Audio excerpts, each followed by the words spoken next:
शिक्षा एक ऐसी उड़ान है जिसे पंखों की ज़रूरत नहीं, यह सिर्फ ध्यान मांगती है, इसे रटने की ज़रूरत नहीं। हेलो एवरीवन, आज इस वीडियो में हम एनसीईआरटी क्लास 8 साइंस का chapter 1 crop production and management को जानेंगे। तो आइए शुरू करते हैं। Paheli and Boojho went to their uncle's house during the summer vacation. Paheli और बूझो जो हैं वो दोनों अपने अंकल के घर गए हुए हैं गर्मियों की छुट्टियों में, यानी समर वैकेशन में। उनके अंकल जो है वो एक फार्मर है, यानी एक किसान है। तो एक दिन उन्होंने खेत में कुछ टूल्स देखे, जैसे कि खुरपी, सिकल, शोवल और प्लो।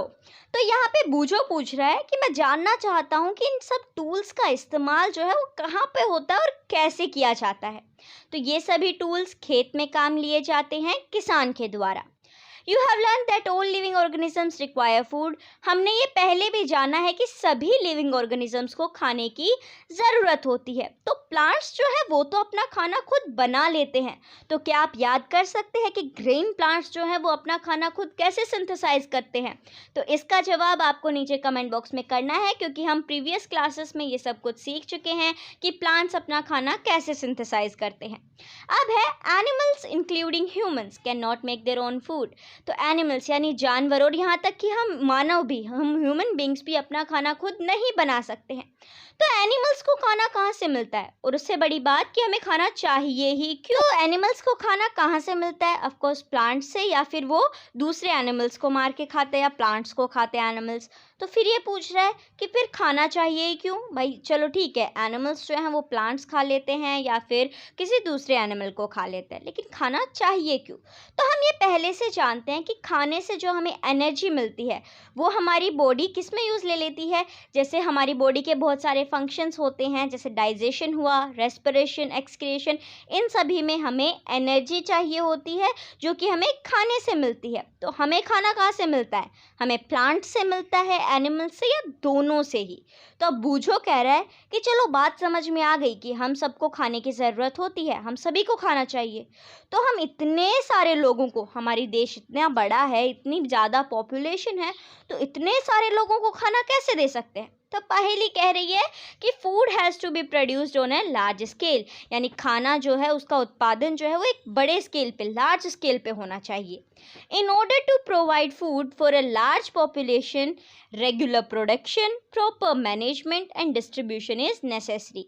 यानी खाना एक बड़ी जनसंख्या को हमें देना, तो उसके लिए हमें एक प्रॉपर सब कुछ चाहिए होगा, जैसे कि रेगुलर प्रोडक्शन, रोज़ उसका उत्पादन होता रहना चाहिए।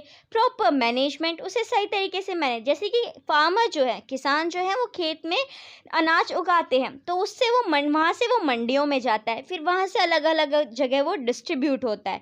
तो सही मैनेजमेंट ज़रूरी है, प्रोडक्शन ज़रूरी है और डिस्ट्रीब्यूशन सही तरीके से ज़रूरी है। अब है एग्रीकल्चरल प्रैक्टिसेस।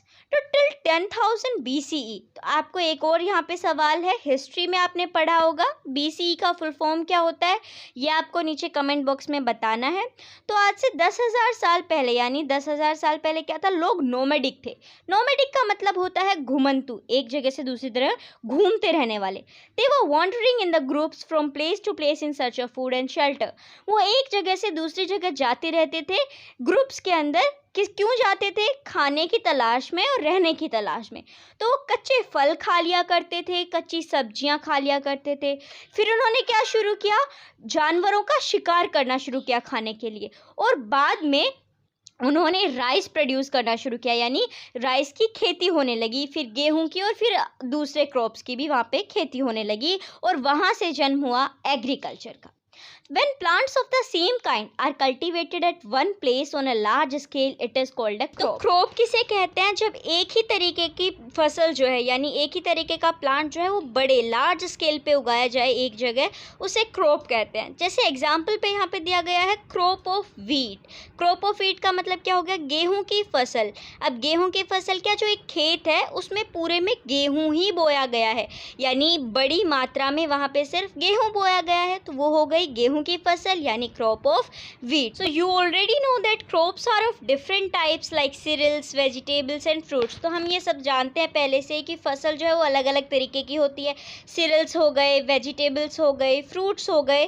तो इन सभी को हम सीज़न के बेसिस पे क्लासिफाई कर सकते हैं, यानी किस सीज़न में जो क्रॉप उगती है। जिस सीज़न में मानो रेनी सीज़न में जो उगता है तो उसे रेनी सीज़न के बेस पे क्लासिफाई कर दिया गया, विंटर में जो उगती है उसे विंटर के बेस पे, समर में जो उगती है उसे समर के बेस पे, तो इन्हें क्लासिफाई किया गया है। तो इंडिया जो है वो एक वास्ट कंट्री है, तो यहाँ पे जो क्लाइमेटिक कंडीशन है यानी टेम्परेचर, ह्यूमिडिटी, रेनफॉल, वो हर जगह सेम नहीं रहती है, हर जगह अलग अलग रहती है। यानी हर जगह एक ही सिचुएशन नहीं रहती है, एक जैसा ही टेम्परेचर भी नहीं होता, एक जैसी रेनफॉल भी नहीं होती है, कहीं ज़्यादा तो कहीं कम होते हैं। पे सीजन के बेस पे जो क्रॉप्स को क्लासिफाई किया गया है वो हम जानेंगे नेक्स्ट पार्ट में। अगर आपको ये वीडियो अच्छा लगा तो वीडियो को लाइक करना और अपने दोस्तों के साथ शेयर जरूर करना। मिलते हैं एक नए वीडियो के साथ। धन्यवाद।